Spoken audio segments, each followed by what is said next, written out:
Hi guys! Magandang araw! Kumusta kayong lahat sa mga panig ng mundo? For today's vlog is gumawa ako ng sweet, o diba? Sweet na matamis or dessert. Basta yun na yun. Kasi Ramadan po ngayon, kaya gumawa ko niyan. Kumuha ako ng tubot curry and tamar or dates. Ayun guys. Nilagay ko siya dyan at tinusok-tusok ko. Tinidor. Ang aking buses ay hindi pa rin bumabalik. Ganun pa rin. At ayan na siya, natapos na. At ilalagay natin siya sa oven.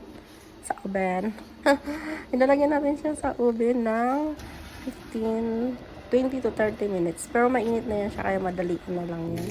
Yan guys. Wala na rin kasing time, kaya nang naisip kong gawin. Mga 30 minutes na lang isala na. Tapos ilalagay ko siya sa plato at lalagyan natin ng gatas na condense. Ganun lang kadali. O, diba? Sa mga nagmamadali lang dito sa Middle East, pwede gawin.